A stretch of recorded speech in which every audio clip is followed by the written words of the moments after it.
نبی نے فرما دیا یہاں ابو جہل مارا جائے گا، یہاں شیبہ مارا جائے گا، یہاں عتبہ مارا جائے گا، یہ کہہ کر کے ان صحابہ کا برین واش کر دیا۔ جب برین واش ہو گیا تو وہی صحابہ تھے کہ جو میدان بدر میں کامیاب ہوئے۔ نعرہ تکبیر، نعرہ رسالت، شہزادہ سمنانو کی چوچا، حضور تاج الاولیاء، نعرہ تکبیر، نعرہ رسالت۔ مسلمانوں کے ذہن میں بہت گندگی آ گئی ہے، کچھ لوگ یہ بولتے ہیں، کچھ لوگ وہ بولتے ہیں، اور آپ اس کی توتھا کو اپنے من میں ڈال دیتے ہو۔ ہوئے اے مسلمانوں، برین واش کرو، برین واش اپنا اپنا، اگر نہیں کرو گے تو زندگی بھر ذلیل ہوتے رہو گے۔ نبی کی شان میں اگر ایک شمع برابر بھی تم نے کھوتی نہیں کی لیکن کسی کی کھوتی تم نے اپنے ذہن و دل پہ بٹھا لی تو تم کامیاب نہیں ہوگے، تم کامیاب نہیں ہوگے۔ اگر کامیابی چاہتے ہو تو مصطفیٰ جان رحمت پر جان و دل ہی نہیں، ماں باپ کو قربان کرو تو کامیابی ملے گی، اپنی آل اولاد کو قربان کرو تو کامیابی ملے گی۔ بات سمجھے نا؟ بدر کے میدان میں حضور نے نشاندہی کر دی۔ اب آؤ میں تمہیں بتاؤں کہ ادھر سے ایک بہت بڑا بہادر جس کی ہیبت پورے عرب میں تھی، وہ پہلوان باہر نکلا تھا، لے آؤ تم نے جو بہادر سو میں اس کو مقابلے میں۔ ادھر صحابہ کا حال کیا تھا کہ سب کے سب وہ لائن کراس کرنا چاہتے ہیں۔ اللہ کے رسول صلی اللہ علیہ وسلم ان کے پاس جاتے، جن کے گھوڑے کی ٹاپ اس نشان سے آگے بڑھتی تو رسول پاک صلی اللہ علیہ وسلم ان کے پاس جاتے اور آپ کے ہاتھ میں کھجور کی چھڑی تھی، اس چھڑی کو ان کے سینے پہ لگاتے۔ حدیث شریف میں آیا کہ وہ چھڑی کمان بن جاتی تھی۔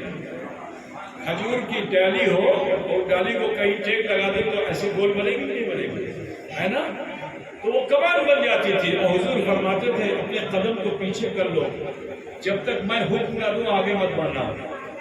اور پھر رسول پاک صلی اللہ علیہ وسلم نے چاہتے تو اپنے 50 شہداء امیر حمزہ کو اجازت دے دیتے، چاہتے تو عمر فاروق کو اجازت دے دیتے، چاہتے تو صدیق اکبر کو اجازت دے دیتے، ارے کسی کو نہ دیتے، بلال حبشی کو دے دیتے۔ شمشیر زنی میں وہ ید طولہ رکھتے تھے، ان کا بھی کوئی مقابل نہیں تھا عرب میں حضرت سیدنا بلال حبشی کا، لیکن رسول پاک نے کسی صحابی کو آگے بڑھنے کی اجازت نہیں دی، بلکہ ان تمام صحابہ میں جسے سب سے زیادہ چاہا اسے میدان بدر میں آگے بڑھنے کی اجازت دی۔ جانتے ہو اس ذات کا نام کیا ہے؟ ارے اسی ذات کا نام تو علی المرتضیٰ ہے، اسی ذات کا نام تو اسد اللہ ہے، اسی ذات کا نام ہے، اسی ذات کا نام ہے شیر خدا حیدر کرار۔ مقابلے میں گئے، وہ پہلوان مقابلے کے لیے آیا تھا، تلوار کو اس میں سونتا اور حضرت علی پہ وار کر ڈالا تھا۔ آپ نے اس کے وار کو خالی کیا، لیکن پھر کسی نے دیکھا اور کسی نے نہیں دیکھا، بجلی کی طرح ذوالفقار آبدار اس کافر کے بدن میں پڑتی ہے اور دو ٹکڑے ہو جاتا ہے، دو ٹکڑے ہو جاتا ہے۔ حضرت مولائے کائنات مشکل کشا کی بہادری ایسی ہے۔ میں یہاں تھوڑا سا اور بتا دوں، بدر کی بات آ گئی ہے تو ان دونوں بچوں کا بھی جوش و جذبہ دیکھ لو کہ یہ دونوں بچے جو گئے تھے ابا کی تلوار لے کے گئے تھے، قد میں چھوٹے تھے، تلوار بڑی تھی۔ میدان جنگ میں جب گھمسان کی جنگ ہونے لگی تو یہ بھی جدھر جاتے پشتوں پہ پشتے لگا دیتے اور پھر لوٹ کر آتے تھے اور صحابہ سے پوچھتے تھے ابو جہل کہاں ہے؟ 10-20 کو مار کے آتے اور لوٹ کے آتے پوچھتے ابو جہل کہاں ہے؟ بتائے ابو جہل، اینا ابو جہل؟ تو صحابی نے پوچھ لیا تم ابو جہل کو کیوں پوچھتے ہو؟ تو ان بچوں نے کہا کہ ہم نے سنا ہے کہ مکے میں وہ ظالم ہمارے نبی کی شان میں کھوٹی کرتا ہے، ہمارے نبی کی شان میں گستاخی کرتا ہے، ہم اسی لیے تو آئے ہیں کہ اس کا بدن ہوگا اور ہماری تلوار ہوگی، ہم اس کے جسم کے ٹکڑے کرنے آئے ہیں۔ برادر برادران ملت اسلامیہ صحابی نے دیکھا وہ جو بڑی بہادری سے لڑ رہا ہے وہی ہے.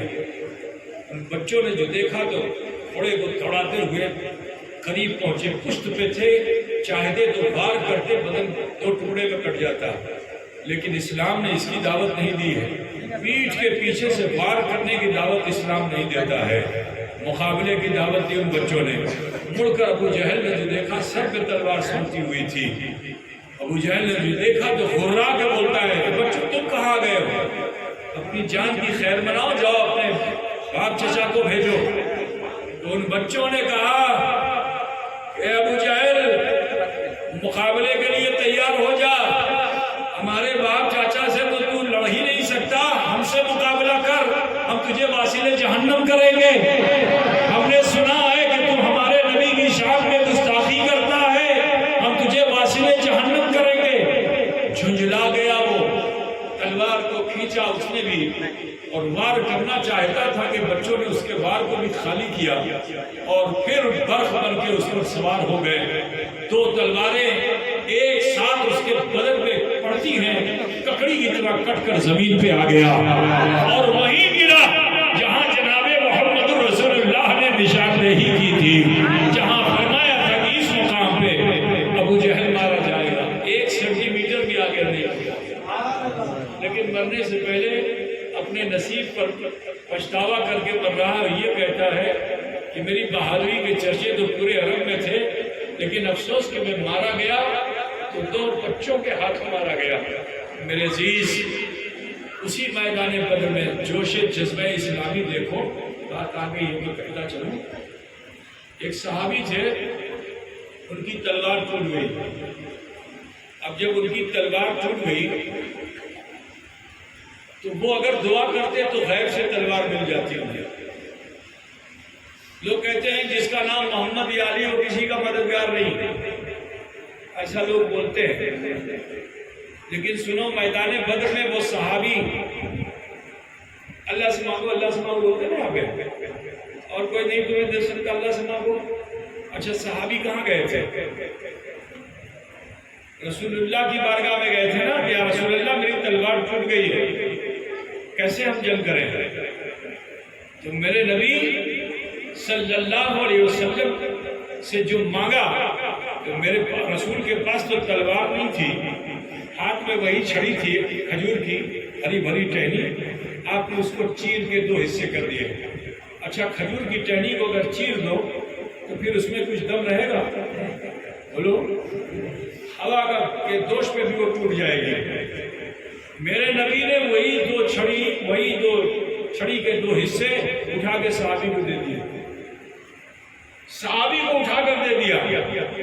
آج کا ہوتا تو بول دیتا یا رسول اللہ اس سے کہیں جنگ ہوگی, اس سے کہیں ہوگی,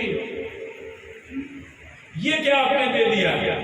لیکن وہاں تلوار نہیں دیکھ رہے تھے, مصطفیٰ کی گفتار دیکھ رہے تھے. تلوار نہیں دیکھ رہے تھے, مصطفیٰ کی گفتار دیکھ رہے تھے. جانتے ہو, اسی لیے کسی نے کہا نا کہ حسن یوسف پہ کٹی مصر میں مجھ زنا, سر کٹاتے ہیں تیرے نام پہ مردانے. لیکن جب وہ ٹہنی لے کر میدان جنگ میں اترے, جو کام تلوار نہ کر سکی وہ کام ٹہنی کر گئی ہے.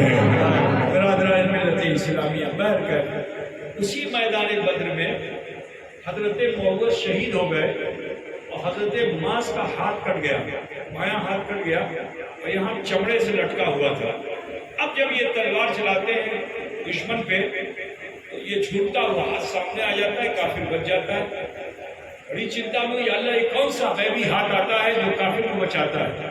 اب جو غور کیا تو دیکھا کہ انہی کا ہاتھ کٹا ہوا ہے. جوش میں تھے, اترے زمین پر, ہاتھ کو زمین پہ رکھا, پیر رکھ کر کے کھڑے ہو گئے. جیسے بانس کا چھلکا اترتا ہے ایسا ہی حضرت معاذ کا کندھا اتر گیا. میرے عزیز, پھر بھی وہ لڑتے رہے, حتیٰ کہ جب غش کھانے لگے تو صحابہ نے ان کو سنبھالا اور گود میں اٹھا کر لے کے آئے رحمت دو عالم کی بارگاہ میں, سید عالم کی بارگاہ میں. اللہ کا لٹا دیا. رسول پاک صلی اللہ علیہ وسلم نے انہیں دیکھا اور ارشاد فرماتے ہیں معاذ کا ہاتھ کہاں ہے؟ لوگوں نے عرض کیا رسول اللہ جنگ میں کٹ گیا. یمن سے وہ ہاتھ لے کر آؤ. صحابہ میدان جنگ میں گئے, حضرت معاذ کا ہاتھ لے کر آئے, اور جب ہاتھ لے کر آئے تو حضور نے اس ہاتھ کو آپ کے کندھے سے لگایا, اور اپنا لعاب دہن حضور اکرم صلی اللہ علیہ وسلم کے لعاب دہن کو حضور نے حضرت معاذ کے کاندھے پہ لگا دیا. یہ لگانا تھا کہ وہ ہاتھ کندھے سے جڑ گیا, اور صحت یابی ایسی ہو گئی کہ حضرت معاذ پھر بعد میں بہت سی جنگوں میں لڑتے رہے. فرماتے ہیں کہ میں جس طرح داہنے ہاتھ سے جنگ کرتا تھا, اب جب سے نبی نے میرے ہاتھ کو جوڑ دیا ہے, اس سے بہتر طریقے سے میں بائیں ہاتھ سے تلوار چلاتا ہوں. نعرہ تکبیر، نعرہ رسالت. لعاب دہن آپ لوگ جانتے ہیں اس کو کہتے ہیں؟ ہاں جانتے ہو نا آپ لوگ؟ جی. تھو مبارک. سنو, ہجرت کے موقع پر صدیق اکبر نے جب غار ثور کے سارے چدروں کو بھرا تھا اپنے کپڑے سے, ایک چھید باقی تھا, اس میں اپنی کیڑی لگا دی تھی. وہاں ایک سانپ سینکڑوں سال سے بیٹھا دعا کرتا تھا اللہ سے, اللہ میں حبیب کبریا کو دیکھنا چاہتا ہوں, خاتم الانبیاء کو دیکھنا چاہتا ہوں, اللہ زیارت کرا دے. حتیٰ کہ رسول پاک نے اپنا راستہ بدل کر کے ہجرت کے موقع پہ مدینہ جانا تھا ادھر, اور سفر کیا ادھر. ٹھیک ہے نا, ادھر جانا تھا, دکن جانا تھا, اتر چلے گئے. کیوں گئے تھے؟ اس لیے گئے تھے کہ کافر و مشرک ان کی طرف آنا پائیں؟ نہیں, اسی لیے گئے تھے تاکہ اس غار ثور میں چھپے ہوئے اس سانپ کو اپنی زیارت کرا سکے, اپنے عاشق صدیق اکبر کا امتحان بھی لے سکے. اب اینڈی لگا دی, سانپ تو باہر نکلنا چاہتا ہے. اب ایڈی جو لگی ہوئی ہے بار بار سانپ ڈس رہا ہے, اور صدیق اکبر ہیں کہ ایڈی کو اور دبائے جا رہے ہیں. جب درد زیادہ بڑھا تو آنکھ سے آنسو نکل آئے. رخسار مصطفیٰ پہ یہ موتیوں کی لڑیاں جو پڑی تو حضور نے آنکھیں کھول دی, ماجرا پوچھا. حضرت صدیق اکبر فرماتے ہیں یا رسول اللہ دشمن پیچھے ہے. کہنا چاہیے تھا دشمن آگے ہے, کہانا سامنے تھا. تو کہتے ہیں یا رسول اللہ دشمن سامنے ہے, یہ کہنا چاہیے نا. لیکن صدیق اکبر کیا کہتے ہیں؟ دشمن پیچھے ہے. تو میرے نبی پر وحی نازل ہو گئی. کیا وحی نازل ہو گئی؟ لا تحزن ان اللہ معنا, گھبراؤ نہیں اللہ ہمارے ساتھ ہے, گھبراؤ نہیں اللہ ہمارے ساتھ ہے. برادران ملت, یہاں تک کہ درد اور بڑھا تو حضور نے ان کی اینڈی کو اپنی طرف کیا, لعاب دہن لے کر کے اینڈی میں لگا دیا. لگانا تھا کہ زہر کا اثر ظاہر ہو گیا. اس میں بھی مصلحت ہے, سنو گے مصلحت. حضور نے صدیق اکبر کی اینڈی میں کیوں اپنا لعاب دہن لگایا؟ اس کی وجہ یہ ہے کیونکہ جب حضور کا وصال ہوگا تو ہر صحابی انصار مہاجر بے چین و بے قرار دیوانہ وار ہوں گے. حتیٰ کہ خود عمر فاروق تلوار لے کر مسجد نبی میں ٹہل رہے ہوں گے, اور یہ کہہ رہے ہوں گے کہ اگر کسی نے بھی کہہ دیا کہ حضور انتقال کر گئے تو میری تلوار اس کی گردن پہ ہوگی. یہ صدیق اکبر کہہ کے ٹہل رہے تھے. بولو ایسے ماحول میں حالت کیا ہوتی اسلام کی. لیکن اس تھوتھو مبارک کی برکت دیکھو کہ وہ صدیق اکبر کہ جو صحابہ میں سب سے زیادہ رقیق القلب ہیں, سب سے زیادہ رقیق القلب ہیں, کہ تھوڑی سی بھی کوئی بات آ جائے دھمکی تو آپ کی آنکھوں سے جھرجھر آنسو رہتا تھا. لیکن آج کیا وجہ ہے کہ صدیق اکبر کی سمجھ میں, صدیق اکبر کی عقل میں, صدیق اکبر کی فراست میں کوئی کمی نہیں آئی. اس کی وجہ یہ ہے کیونکہ وقت ہجرت مصطفیٰ نے حضرت صدیق اکبر کے قدموں میں وہ تھوتھو مبارک اس لیے لگا دیا تاکہ میرے وصال کے بعد یہ ابو بکر سے باتیں قدمی پہ رہے, یہ قدمی پہ رہے. اگر صدیق اکبر کھڑے نہیں ہوتے اسلام نکل گیا. صدیق اکبر کھڑے نہیں ہوئے ہوتے تو پھر مسلمانوں کی پہچان نہیں ہوتی، چین نہیں ہوتی۔ تو یہ چوچو مبارک کی برکت ہے، نبی نے قدموں میں لگا دیا تو خلیفہ اول ہو گئے، اور یہ چوچو مبارک میرے نبی نے اول و آخر دونوں صحابہ ہی کو لگایا، ٹھیک ہے نا؟ صدیق اکبر کی اینڈی میں لگایا، صدیق اکبر کی اینڈی میں لگایا، اور سنو مولا علی کی آنکھوں میں لگایا۔ اچھا آنکھ کہاں ہوتی ہے؟ آنکھ کہاں ہوتی ہے بولو؟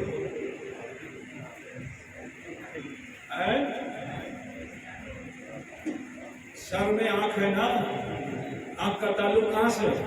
سر دل سے نہیں ہے، آنکھ کا تعلق کہاں سے؟ سر اگر دماغ آپ کا خراب ہو جائے، تھوڑا سا بھی ادھر ادھر ہو جائے تو پھر دیکھ پاؤ گے؟ یہاں سے دیکھتے ہو جاتا کہاں ہے؟ بولو، جو دیکھتے ہو سب الٹے ہی دیکھتے ہو۔ اگر دماغ خراب ہو گیا تو پھر آپ کی آنکھ سے سب الٹے ہی نظر آئے گا، سب الٹے دکھائی دیں گے۔ یہ تو